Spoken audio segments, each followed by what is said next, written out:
ഈ ഒരു പോയിന്റിൽ നമുക്ക് വേണ്ടത് ഈ ഇതിലൂടെ പോകുന്ന വണ്ടികളൊന്ന് സ്റ്റോപ്പ് ചെയ്ത് വെക്കാന്നുള്ള. വണ്ടി പോകുന്ന സമയത്ത് അടിച്ചു കയറുന്നതല്ല, നമ്മുടെ ഇപ്പോൾ ഓൾറെഡി മതിൽ ബാക്കിൽ പൊട്ടി. ഇനി മുന്നിലെ മതിലാണോ വീടാണോ പൊളിഞ്ഞു വെക്കാൻ പോകുന്നത് നമുക്ക് അറിയില്ല. അത്രയും ഫോഴ്സിലാണ് വണ്ടികൾ പോകുന്നത്. കോഴിക്കോട് കുറ്റിക്കാട്ടൂരിൽ നിന്നും മുണ്ടുപാലത്തേക്ക് വരുന്ന പെരുമണ്ണയ്ക്കൊക്കെ പോകുന്ന റോഡാണിത്. ആ റോഡിലാണ് വലിയ രീതിയിലുള്ള വെള്ളക്കെട്ടുള്ളത്. ഇരുഭാഗങ്ങളിലും വീടുകളുണ്ട്. ആ വീടുകളെല്ലാം തന്നെ വെള്ളത്തിനടിയിലായിട്ടുണ്ട്. നമുക്കിപ്പോൾ കാണാം, ഇതൊരു വീട്ടിലേക്കുള്ള വഴിയാണ്. വീട്ടിലേക്ക് മൊത്തം വീടിൻ്റെ സ്റ്റെപ്പ് വരെ വെള്ളം കയറിയിട്ടുണ്ട്. വലിയ രീതിയിലുള്ള വെള്ളമാണ് പലയിടങ്ങളിലും കയറിയിട്ടുള്ളത്. ഇത് എപ്പം മുതൽ ഇങ്ങനെ നല്ല വെള്ളമല്ലേ?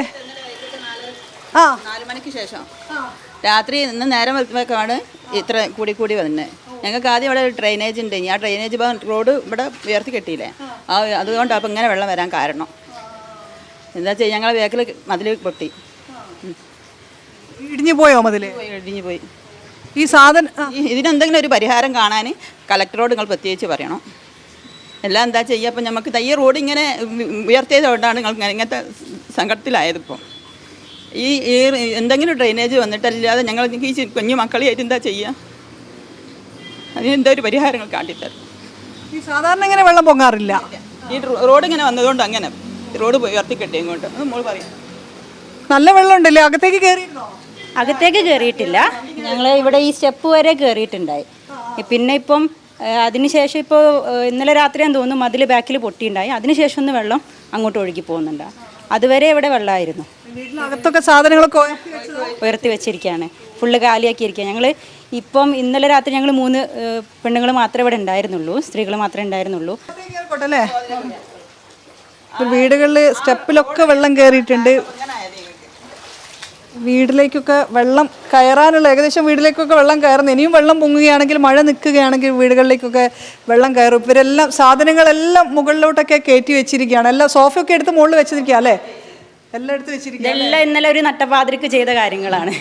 ഒരു 9 മണിൻ്റെയും 1 മണിൻ്റെ ഇടയിലായിട്ടാണ് നമ്മൾ ഈ സാധനങ്ങളൊക്കെ മേലോട്ട് കയറ്റുന്നത്.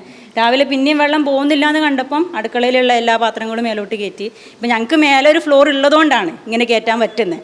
അപ്പോൾ അതുപോലും ഇല്ലാത്ത ആൾക്കാർ നല്ല പെടും. കാരണം ഇവിടെ ഈ റോഡ് പണി ഇപ്പം അടുത്ത് കഴിഞ്ഞതാണ്. നിങ്ങൾക്കറിയാം, ഈ പാലാഴി പുത്തൂർമട റോഡ് ഈ അടുത്ത് കഴിഞ്ഞതാണ് പണി.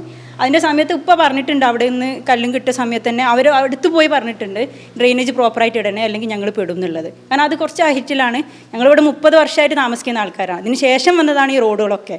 അപ്പോൾ ആ സമയത്ത് നമുക്ക് അത്ര ഹൈറ്റിൽ വീടുണ്ടാക്കാൻ പറ്റില്ല. പക്ഷെ നമ്മൾ ഈ താമസിക്കുന്ന ആൾക്കാർക്കുള്ള സൗകര്യത്തിനാണല്ലോ ഈ റോഡൊക്കെ ഉണ്ടാക്കുന്നത്. അപ്പോൾ ആ താമസിക്കുന്ന ആൾക്കാർ ബുദ്ധിമുട്ടുന്ന രീതിയിലേക്ക് റോഡുകളൊക്കെ മാറിക്കൊണ്ടിരിക്കുകയാണ്. ഇപ്പം ഞങ്ങൾക്ക് വേണ്ടത് എന്താണെന്ന് വെച്ചാൽ, ഇപ്പോൾ ഓൾറെഡി വെള്ളം വന്നു. ഈ ഒരു പോയിന്റിൽ നമുക്ക് വേണ്ടത് ഈ ഇതിലൂടെ പോകുന്ന വണ്ടികളൊന്ന് സ്റ്റോപ്പ് ചെയ്ത് വെക്കാന്നുള്ള. വണ്ടി പോകുന്ന സമയത്ത് അടിച്ചു കയറുന്നതല്ല, നമ്മുടെ ഇപ്പോൾ ഓൾറെഡി മതിൽ ബാക്കിൽ പൊട്ടി. ഇനി മുന്നിലെ മതിലാണോ വീടാണോ പൊളിഞ്ഞു വെക്കാൻ പോകുന്നത് നമുക്ക് അറിയില്ല. അത്രയും ഫോഴ്സിലാണ് വണ്ടികൾ പോകുന്നത്. വലിയ ദുരിതമായി പോയില്ലേ? ഈ റൂമിലേക്കൊക്കെ കയറാൻ വേണ്ടിയില്ലേ ഈ വണ്ടി ഇങ്ങനെ ഓടിക്കൊണ്ടി നിട്ടാ. വണ്ടി ഓടണമെന്ന് സ്റ്റോപ്പ് ചെയ്യാൻ പറ്റുമോ? അത് എന്തെങ്കിലും ഒരു പരിഹാരം ഉണ്ടാക്കാൻ പറ്റുമെന്ന് ചോദിക്കും. എവിടെയാ മതിൽ പൊട്ടിയത്? ഇതിന്റെ ബാക്കിലാണോ? ഇതെല്ലാ സാധനങ്ങളും ഇവർ മുഴുവൻ ഉയർത്തി വെച്ചിരിക്കുകയാണ്. ഫ്രിഡ്ജൊക്കെ കയറ്റി വെച്ചിട്ടുണ്ട്. ഫ്രിഡ്ജ്, വാഷിംഗ് മെഷീൻ ഒക്കെ. ഇന്നലെ നമ്മൾ സാധാരണ ഇത് കാണാറ് കാലവർഷം ശക്തമാകുന്ന സമയത്താണ് ആളുകൾ ഇത്തരത്തിലൊക്കെ മുന്നൊരുക്കങ്ങളൊക്കെ നടത്താറ്, വെള്ളം കയറുന്ന സമയത്ത്. പക്ഷേ ഇതൊരു മഴയിൽ ഇങ്ങനെ ചെയ്യേണ്ട ഒരു അവസ്ഥയിലേക്ക് എത്തിയിട്ടുണ്ട്. ഭക്ഷണമൊക്കെ പാകം ചെയ്യുകയാണെങ്കിൽ ഇപ്പം എന്ത് ചെയ്ത്? ഞങ്ങൾ ഓൾറെഡി ഗ്യാസൊക്കെ ഓഫ് ചെയ്ത് വെച്ചിരുന്നു. ഇന്നലെ രാത്രി ഇറങ്ങി പോകേണ്ടി വരുമെന്ന് വിചാരിച്ചിട്ട്. പക്ഷെ രാവിലെ ആയപ്പോഴും വലിയ പ്രശ്നം ഇല്ലാത്തതുകൊണ്ട് പിന്നെയും ഗ്യാസ് ഇതാ പിന്നെയും ഉള്ളോട്ടേക്ക് തന്നെ ഉള്ളോട്ട് വെച്ചിട്ടില്ല, പുറത്ത് വെച്ചിട്ട് തന്നെ നമ്മൾ ഒന്നുകൂടി റീഫിറ്റ് ചെയ്തിട്ട് ദോശയാണ് ഉണ്ടാക്കിയത്. ഇന്നലെ ഭാഗ്യത്തിന് ദോശൻ്റെ മാവ് അരച്ച് വെച്ചതുകൊണ്ട് ദോശ ഉണ്ടാക്കാൻ പറ്റി.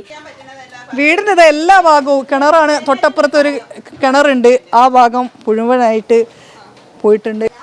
എന്തായാലും വലിയ ബുദ്ധിമുട്ടാണ് ആളുകളെ സംബന്ധിച്ചിടത്തോളം. ഇതിൽ ഈ ഒരു മഴ നിർത്താതെ പെയ്തത് മാത്രമല്ല ഇവർ പ്രശ്നമായി ഉന്നയിക്കുന്നത്. അശാസ്ത്രീയമായുള്ള ഓട നിർമ്മാണം ആളുകളെ വല്ലാതെ വലച്ചിട്ടുണ്ട്. അതാണ് ഒരു കാരണം എന്നുള്ളതാണ് നമുക്ക് മനസ്സിലാക്കാൻ സാധിക്കുകയും ചെയ്യുന്നത്. ഇപ്പോൾ ഇവർ കാണിച്ചിരിക്കുന്നത് ഈ ഭാഗമാണ് ഇന്നലത്തെ മഴയിൽ പൊട്ടിയിട്ടുള്ളത്. എന്തായാലും ഇത്തരത്തിൽ ഒരുപാട് വീടുകൾ, ഇതൊരു വീട് മാത്രമാണ്, നമ്മളിപ്പോൾ കണ്ട ഈ റോഡിൽ ഒരു വീട് മാത്രമാണ്. ഇതേപോലുള്ള 2-3 വീടുകൾ, ഒരുപക്ഷെ അതിലധികം വീടുകൾ തന്നെ ഇതേ രീതിയിൽ വെള്ളക്കെട്ട് കാരണം ആളുകൾ ബുദ്ധിമുട്ടുന്ന വീടുകളുണ്ട്. എന്തായാലും ഈ ഒരു വേനൽ മഴ എന്ന് പറയുന്നത് വലിയ ദുരിതമാണ് കോഴിക്കോട് ജില്ലയുടെ പല ഭാഗങ്ങളിലും വിതച്ചിട്ടുള്ളത്. നിതിൻ ഗോപിക്കൊപ്പം ഷിത ജഗത്, മീഡിയ 1 കോഴിക്കോട്.